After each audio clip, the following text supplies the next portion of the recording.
What if the most powerful moment in the feeding of the 5,000 wasn't the multiplication, but the question Jesus asked Philip, "Where shall we buy bread for these people to eat?" John 6:5. We remember the miracle: 5 loaves, 2 fish, thousands fed, 12 baskets left over. But we often miss the deeper war, the one raging between human logic and divine opportunity. Jesus already knew what he was going to do, John 6:6. So why ask Philip? Because this wasn't a logistics problem, it was a leadership test. Jesus wasn't confused, he was cultivating. He wanted the disciples to see lack not as a limitation, but as a launchpad for God's power. There's a story from Nigeria of a pastor leading a church with no building, no budget, and growing attendance. He said, "I kept asking, where will we get resources?" But one morning, reading John 6, he realized Jesus wasn't asking Philip to solve the problem. He was asking him to surrender it. He stopped stressing, started trusting, and within weeks, unexpected provision came. He says, the miracle wasn't in the multiplication, it was in the mindset shift, from scarcity to surrender. That's the heart of this moment. Your lack isn't a barrier, it's a bridge to God's abundance. And the same Jesus who asked Philip is asking you, what do you have in your hands? Not to shame your smallness, but to strategize with it. But Philip's response was mathematical, not miraculous. It would take more than half a year's wages to buy enough bread for each one to have a bite. John 6:7. That's not faith. That's fear in numbers.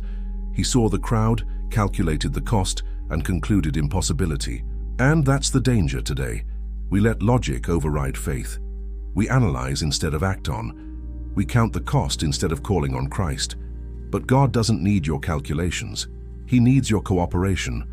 There's a story from Brazil of a young woman with a dream to start a school in a favela.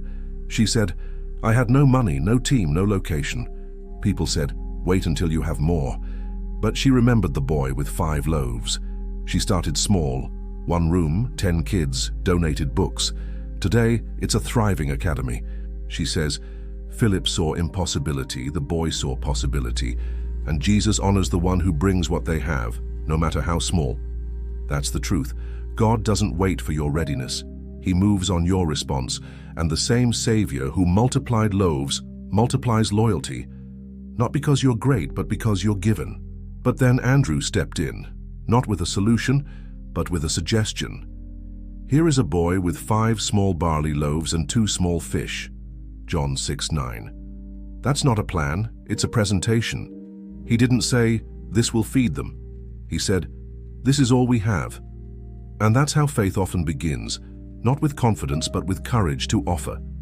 There's a story from India of a man who felt called to help the homeless. He said, "I had nothing, just a backpack with food and water." He started giving out meals one by one, others joined. Today they serve hundreds daily. He says, "I didn't have a vision, I had a few sandwiches, but Jesus took my not enough and made it more than enough." That's the gospel. You don't need a big idea. You just need a willing heart. And the same Jesus who received the boy's lunch receives your offering, not to reject but to redeem. So stop thinking you have to be ready. Stop believing you need more before you start. Because the same God who said, "Bring them here to me," Matthew 14:18, is saying to you, don't hide your smallness. Bring it. I specialize in multiplying the meager. But Jesus didn't just receive the loaves, he blessed them. Jesus then took the loaves, gave thanks, and distributed to those who were seated. John 6:11. That's not routine, it's reverence. Before he multiplied, he magnified. He didn't rush the miracle, he honored the moment. And that's the danger today. We want God's power, but skip his presence. We chase results, but neglect worship. But God doesn't bless what you rush. He blesses what you release with reverence. There's a story from Kenya of a leader launching a new ministry.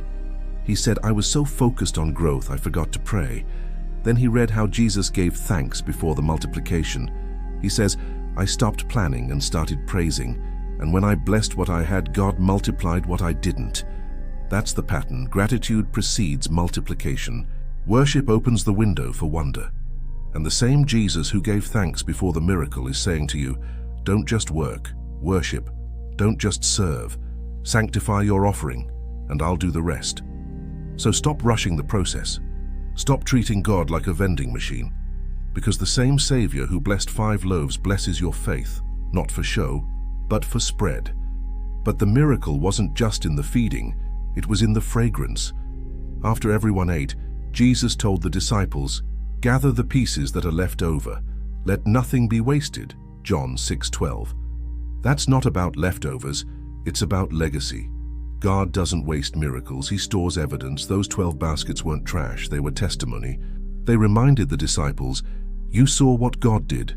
Don't forget." There's a story from Egypt of a woman who survived a terminal diagnosis. She said, "I kept a journal of every prayer, every promise, every provision."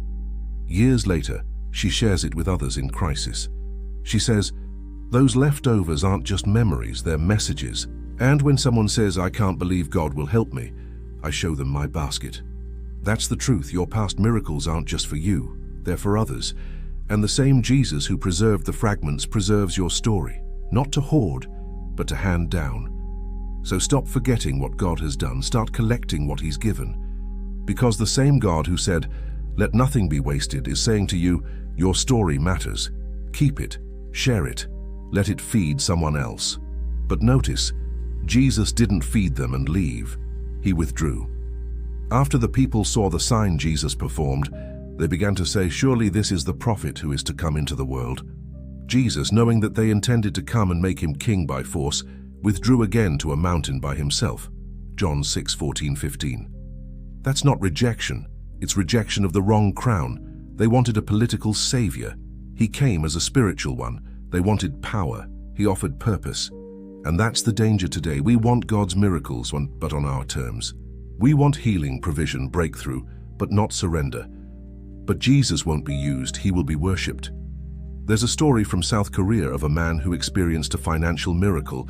He said, "I wanted to build a big ministry, get famous. But God said, 'I didn't multiply your resources to promote you. I did it to point to me.'" He stepped back, served quietly, and now leads with humility.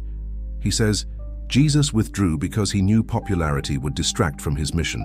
And I had to learn, miracles aren't for my glory, they're for His." That's the heart of grace. Your miracle isn't the end. It's the entrance to deeper dependence. And the same Savior who walked away from crowds walks with you, not to impress, but to intimacy. The real victory wasn't in the full stomachs, it was in the full lesson. And the same war Jesus fought between human reasoning and divine revelation is raging in your life today. You may not be feeding 5,000, but you're facing needs that feel impossible.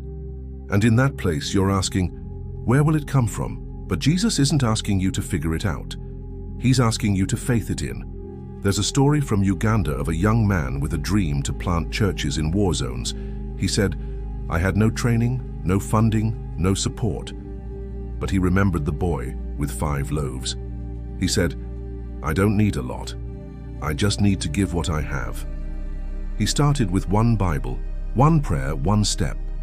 Today, dozens of churches exist. He says, the miracle wasn't in the multiplication, it was in the movement, from fear to faith, from nothing to now.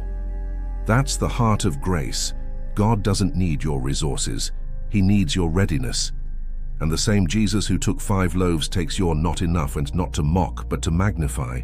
But there's a warning. Miracles without mission lead to misdirection. The crowd wanted to make Jesus king, not because they loved Him, but because He fed them. They were chasing the sign, not the Savior. And that's the danger today. We want God's blessings, but not His burden. We celebrate provision, but resist purpose. But Jesus didn't come to satisfy hunger. He came to satisfy hearts. There's a story from Nigeria of a woman who received a miracle healing. She said, "I thought my breakthrough was the end, but God said, it's the beginning. Now, go tell others." She started visiting the sick, praying, sharing her story. She says, "Jesus didn't heal me to rest. He healed me to release." That's the truth. Your miracle isn't for your comfort. It's for your commission. And the same Savior who multiplied bread multiplies mission, not to make you famous, but to make you faithful. So stop clinging to the blessing. Start carrying the burden. Because the same God who said, "Feed my sheep," is saying to you, "I didn't deliver you to be done. I delivered you to deploy." And when you do, you won't just feed bodies, you'll feed faith. There's a story from India of a pastor who, after a financial miracle, began to focus on expansion, buildings, fame. But his heart grew cold. One day he read John 6 and realized, Jesus withdrew from the crowd. But I'm chasing it. He repented, returned to prayer, and refocused on discipleship. He says the danger wasn't lack, it was success without surrender. And Jesus wasn't impressed by the feeding, he was invested in the follow-up. That's the pattern. Multiplication means nothing without discipleship. The same Spirit who filled the baskets fills your heart, not for show, but for service. So keep going, keep giving, keep trusting, not because you see the outcome, but because you know the giver. And the same Jesus who blessed the loaves blesses your life, not to make you rich, but to make you relevant, because the world doesn't need more miracles. It needs more men and women who bring their small offering, say, "Here's all I have," and watch God turn it into more than enough.